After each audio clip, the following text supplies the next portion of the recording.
吧？台中公民团体说6个国民党立委没有一个幸免的，包括严宽恒、杨琼英、廖伟翔、黄建豪、罗廷伟、江启臣，统统要罢有些选区是根本不可能罢的了但是呢，反正也要行礼如仪那说他们是卢系立委所以呢，卢系立委首当其冲。哪些被认为是卢系立委呢？3个新的了，廖伟翔、黄建豪、罗廷伟所以呢，就是说这个你们既然是都听卢秀燕的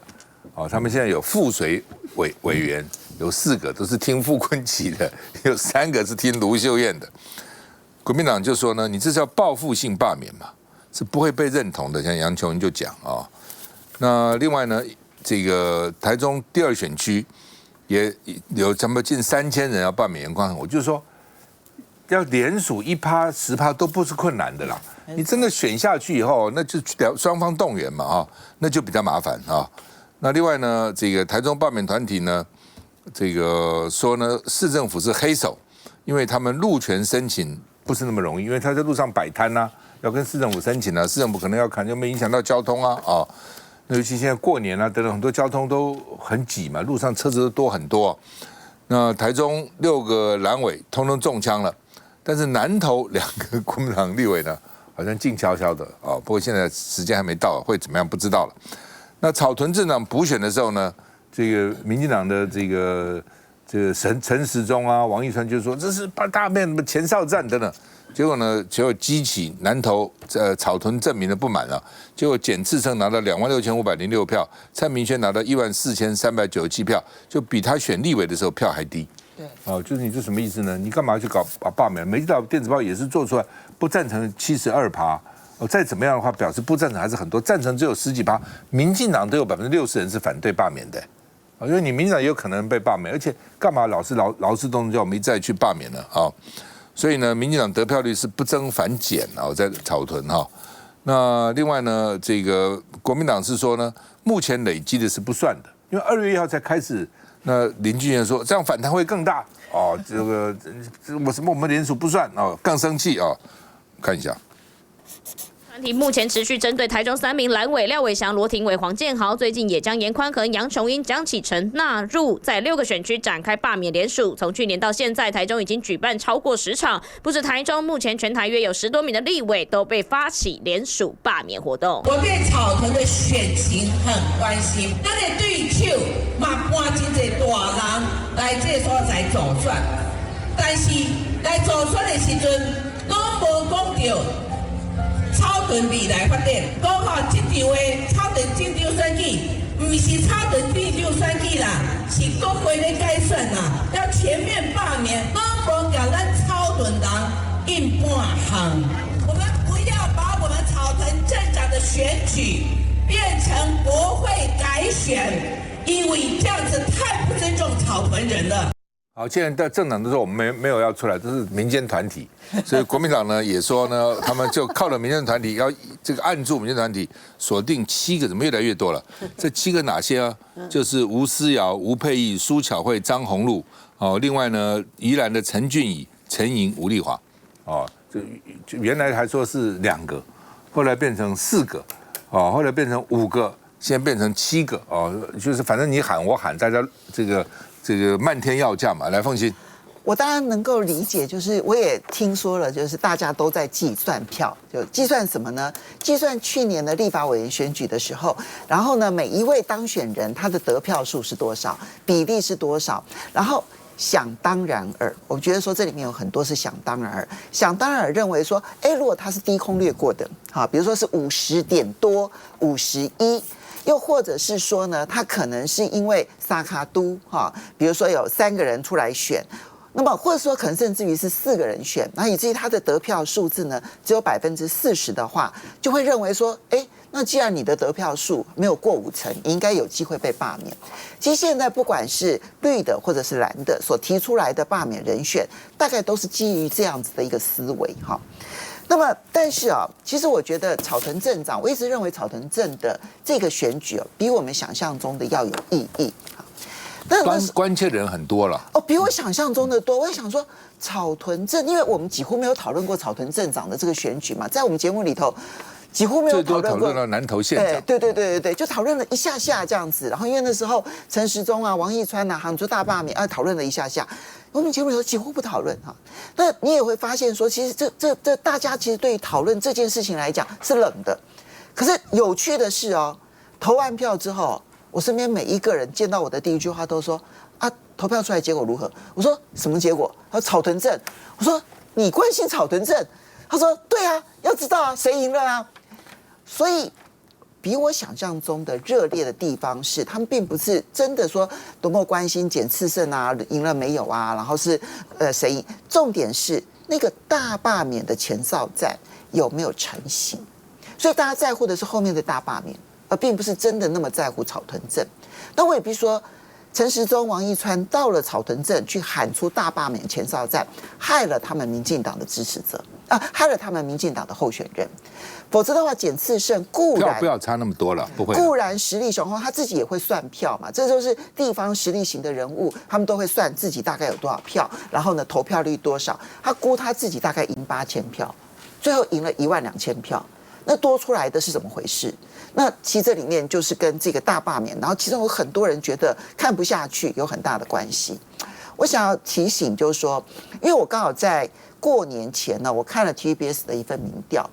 这份民调是桃园市选举的一份民调，当然是2026年才要选啦，但是呢 ，TVBS 已经连续6都都做了嘛，哈。那我在看桃园市的这份民调的时候，它很有意思，哈，就是呢，当地就是说，张善政的领先幅度是很惊人的，啊，就表态支持张善政的比例最低是59%，最高是61%，所以它大概都是60%左右。那民进党的这个候选人对抗的人当中，第一名是当地的前立法委员黄立伟哈，那第2名是王义川，然后接着后面呢就是其他人排名。那因为我知道王义川在桃园其实没有什么在地的经验哈，但是他最近名气很高。那这个名气很高是什么意思呢？就是说，他作为民进党的极端代表性人物，比如说我们刚刚在荧幕上看到八囧啦、四叉猫啦，他现在都变成民进党的代表性的那个玩偶型的那个人物，他可以凝聚民进党，所以民进党25%在桃园很稳，可是再也无法突破了。可是那25%很热哦，很热哦。所以这25%正在绑架民进党，然后让他们要去走一个更无法往中间选民前进的这一条路。好吧，就是说林俊宪为什么说反弹会大哈？因为呢，国民党立委王宏威他们有提案了，就内政部哈应该修改那个联署书，就他们现在拿过去的联署书了，你每年有新的嘛，对不对？你如果修改联署书以后呢，他过去联署不算了，为什么？因为2月1号开始才正式可以联署嘛，你怎么偷跑呢？所以呢，他们就很气，说你这是什么意思啊？反弹会很大哈。来，翟薇。先说这个台中的部分，然后这种台中哦是应该算全台湾最有罢免经验的一个县市。大家不要忘记哦，当时候其实陈柏惟被罢掉的时候呢，国民党还反省了一下，因为陈柏惟被罢掉之后，林信仪又选回来了，又把那一席选回来了，所以我们是想要利用这个事情呢，去告诫也警告民进党，现在民进党提的几个呢，有可能是罢不掉的，那有几席是呢，你罢掉。那个地方你就是选不回来的嘛，比如说江启臣，比如说杨琼英这几个地方，江启臣罢不掉，对啊，罢不掉了，就罢不掉。然后有些是罢掉，你也不一定选得回来的。那问题在哪边呢？问题在这个过程，你耗费了多少的人民血汗钱，你耗费了多少预算，然后把大家搞得这样子风风雨雨，然后每天都在谈这个大罢免，到底最后的用意是在哪边呢？所以我觉得民进党他最后几个策略，他只想要罢免其中几个立委而已，因为他们最重要的就是想要翻转朝小野大的一个状况，所以只要翻转朝小野大的一个状况了，那他们像罢免徐小新、罢免王宏威等等的，就目的就只是想要炒热整个罢免的气氛而已，然后让蓝绿对立升高，然后让他们更有助于去罢免他们认为可以罢掉的那几个立委，就是这样子而已，然后把大家搞到的纷纷扰扰。那国民党这边呢，有几几个好像看起来是比较支持国民党的一些公民团体啊，又或者是年轻人等等，对于我们现在的态度都是，我们当然是尊重这个别年轻人，然后个别团体他们要想要去罢免这个民进党的一些立委的这个决心，我们都是尊重。但问题是，现在看起来，民进党如果是硬要玩这种胆小鬼游戏，要玩下去的话，民进党都说了可以第二阶段再介入，那国民党为什么不行呢？国民党第二阶段也没有不介入的道理，要玩胆小鬼游戏，国民党也不会当胆小鬼。为什么罢免以后啊，就算他罢免下来啊，那可能下次当选的，比如有些选区可能还是国民党。因为罢免比当选容易嘛，罢免比较容易，我就把你罢掉了。那当选就没有那么容易啊。你罢掉后，你出来的人是不是能够当选？那个票数门槛就有高了很多了。我们休息一下再回来。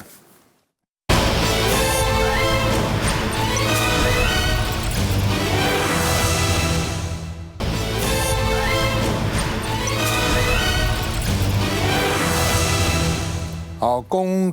业总会呢，他们去拜访民进党团了哈。柯建铭就说，大民意、大罢免，反攻的时刻已经开始哦。那另外呢，这个傅昆萁说，你是用国家资源压迫在野的民意嘛？哦。那黄国昌说呢，这个柯建铭说不挺大罢免就不是台湾人，你这是说一套来听的，你什么意思？不是搞70%的人都不搞这个支持两手策略嘛？台湾人呢？那但是民进党对大罢免有冷战转热，本来民进党也是公民团体，现在看起来民进党也想要加进来了。但是每条电子报做呢，72.1%认为没有必要罢免，真的支持罢免就有17.8%，而且这中间民进党占蛮多的，民进党占60.3%说没有必要罢免，好，所以不是说民进党都赞成罢免，其实并不是的啊。那另外呢，这个许智杰说，我们只要把把国民党罢免6个，民进党就有57席了。你罢免这6个，你要当选6个才可以啊。你当选一定都是你当选，不一定吧？而且你罢免了，国民党不会罢免你的都没有一个会被罢免，怎么有可能呢？哦，所以呢，这想得太美了啦，哦，就想得这么编织这么美好的梦哦，所以他们才去罢免，你知道？那另外呢，民进党也有人很生气啊，说你死道友不死平生哦。就说你们到时候我被罢免了怎么干？民进党有些人要被罢免的啊。那这个许智杰说呢，有9个，一个三角都当时选举有3个人就国民党当选的。那另外呢，这个是赢的只在3%内里面的。第3个就是仇恨值比较高的哦，这些人我们都可以把他罢免掉。谢国良说罢免是不会成，他是这个过来人嘛，但是老百姓很累了，好吧，大家都动员起来是很累的哦。那苗栗县长呢？这个钟东锦是说呢，赖清德赶快站出来吧，以巴的4仇都可以停火，这不是停火了吗？蓝绿不能停火吗？我们看一下，这把罢免火确实是民进党大党鞭先提油。立委只有2个骗子，一个是黄国昌，一个是韩国瑜。喊罢免韩国瑜，再加码全部国民党立委，老柯动作比以往大不少，一枝独秀，一讲就是46分钟。党团记者会，1、2、3、4名助理，比过去人数明显还要多，有负责脸书直播，有下标，有拍照，有短影音，高规格比照直播主。柯建铭要宣传大罢免，空战规格拉到满，毕竟先喊声，总不能先退缩。柯建铭其实目的就是要向外界宣示，立法院的事情不是党中央说了算。老柯没有在怕，老柯现在最强的时候，最有战力的时候，最有成熟的时候，夕阳无限好，切实在黄昏。看来总召依旧走自己的路，民进党茶壶风暴，风雨欲来。夕阳无限好，确是在黄昏。哦，人家本来是夕阳无限好，只是近黄昏，就已经快没有了。但是我这个时候是战力最强的时候。哦，来永平，柯建铭这个老骥伏枥的大将军哦，我觉得他虽然打过很多场战役，但是这次他恐怕会失望哦，因为大家不要忘了，罢免跟反对罢免的战争呢，并没有这个人选的对立方。好，你只会针对一个人。那针对一个人呢，你就很容易做什么呢？很容易做政党或者反对某个政党的动员。所以2025年我始终想不透，说民进党为什么会在2025年发动大罢免呢？因为2025年是民众党柯文哲最痛恨民进党的一年啊，柯文哲的仇恨最新鲜，然后大家觉得民进党真的太过分了的保鲜期就是2025年。那2025年没有别的选举，就是只有罢免跟反罢免。那对于民众党来讲，他们的困难度不高，因为呢，你如果说单纯的只是来支持国民党某某候选人，那民众党的人呢可能会觉得说，那我是不是应该也提名我的人？我们是不是要有自主性？不是啊，你罢免跟反罢免呢，大家知道民进党的阳谋，他要改变立法院的生态，他故意搅和大家，所以很简单嘛。到时候蓝白要谈合作太简单了，我们其他都不用谈，只操作一件事情，就是讨厌民进党，觉得你民进党太过分了，违法乱政，司法不公，进行无穷无尽的国家机器迫害，然后往戒严的道路迈进。你只要把讨厌民进党变成了一个戒严党的这个诉求弄出来，他要罢国民党的，他没有一个会罢成功的。可是呢，要罢民进党的呢，再加上白营的对于民进党的仇恨值来讲，一下子就冲过门槛，而且接下来的选举，即使是在绿营区，也不见得对民进党有利哦。譬如说高雄的左营的那个区域而且呢，2025还提供给国民党跟民众党蓝白阵营一个什么好的机会呢？这样，如果把这个大罢免潮透过这个合作阻挡住了，然后保住了立法院的蓝白的优势的时候，那接下来跟白营对2026的部署合作就很容易谈了啊，就很容易哪里支持白的，哪里支持蓝的，就很容易谈，那时候氛围就好了嘛。所以我完全不明白民进党为何要送给蓝白阵营这样的一个好的政治机会。其实我们也看到，我前面也讲过，柯总召他自己其实对罢免是对立法院，他怎么说当一个总召，在立法院里面，当你的沟通什么协调都没有办法做的时候，你唯一的做法呢，就是希望可以发动大罢免。那其他后面的其实战略就是看可不可以让整个国会在民进党少数的状况可以来改变。当然你没有这么容易嘛，我们可以知道，就像我前面讲过的，其实罢免呢是非常困难的一件事。但我觉得反而是呢，国民党跟民众党呢，在国会目前呢乱改乱删预算的状况呢，反而把这个火有点点起来了。像是我举一个例子，叶元之，大家都会认为说，也许叶元之是一个比较可以容易罢免的，可能那个时候赢的时候票没有多很多。那可是这个其实就算这个状况之下呢，叶元之的罢免在很早之前其实大家都有在谈了，可是他其实一直到这一波就是蓝白乱删预算之后呢，他的罢免其实才整个去冲过去的。所以其实我觉得呢，民意呢是需要呢有一个反扑。那当蓝白在立法院的状况持续这样子下去的话，我觉得只会让民众面对呢罢免呢有一个民意可以出现。我们可以看到，其实除了像刚刚我提的这几个案子之外呢，现在我们在立法院目前嘛，他们现在立法院其实都在表决。那其实，在表决之前，你完全不知道到底删了多少钱，因为那个案子每一案都马上再改。那在这种状况之下，我觉得其实民众他们是看不下去这种立法院的乱象。我身边有非常多的朋友，不管是文化界的、学术界的等等的，大家都很担忧这样子的风潮。那本来不关心政治的人，看到这种风潮之后呢，都会去想说，到底哪里来找就是罢免的联署单？那如果说现在又要把罢免联署单再改风格的话，我觉得是被人家落井下石，说你就是因为害怕罢免，所以你才要再来改这个东西嘛。所以我觉得，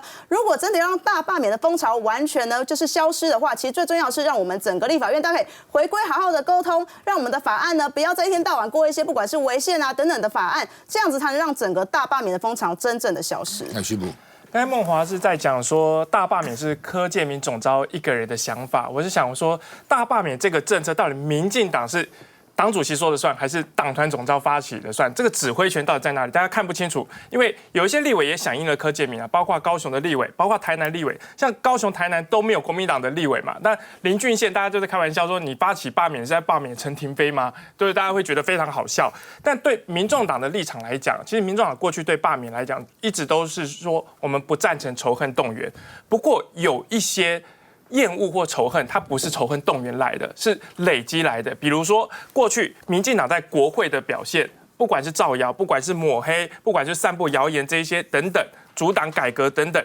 另外一个还有当然是跟柯文哲前主席的司法官司，你有一些诋毁、有一些毁灭的状况。其实我们发现有很多我们的支持者都在讲，过去他是民进党的支持者，那现在他会讲出来，此生不再投民进党，他已经是固化，他可能在选举投票的时候不会去投民进党，可是，在罢免投票，他会有2种选择，第一个不关我的事嘛，因为我们民众党没有区域立委，我不参与这一个，然后论述出来觉得要不要罢免，这是一件事。另外一个，他看到民进党的立委，他想起，过去你在国会里面，你是非常非常的阿爸，非常非常的造谣。另外一个是你常常在舆论上有抹黑攻击民众党，或是民众党的前柯文哲主席这样子，他就可能会去投那个罢免票了。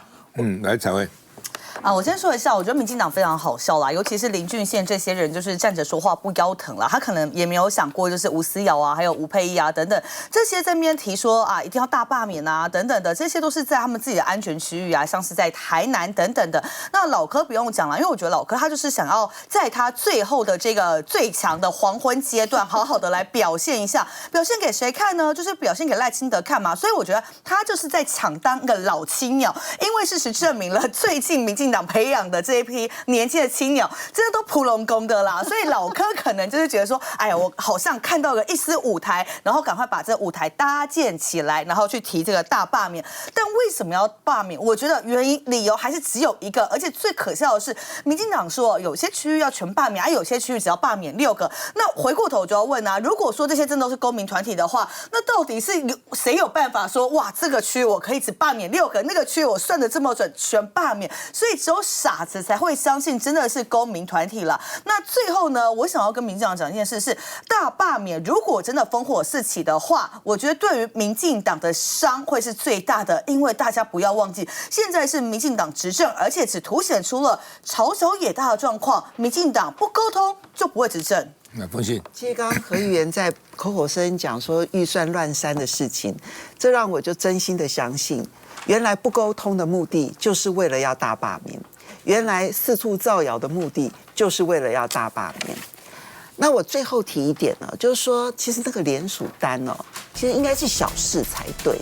因为如果大家那么群情激愤，非要罢免，你要知道第一阶段的联署都只有几千人而已，你只要打个电话，然后重新联署一下，几千人不是个难题，而且又可以，除非因为你的造谣所激发的愤怒，你知道无法持续，所以才会觉得这个联署单那么多么的可贵。因为无论如何，2月1号才开始嘛，下个礼拜1才开始嘛，下个礼拜大家再好好的开始大罢免，这几天大家好好过年，造谣的事情就忘记它了吧，因为大罢免这件事情呢，其实是我们今年的悲剧，而并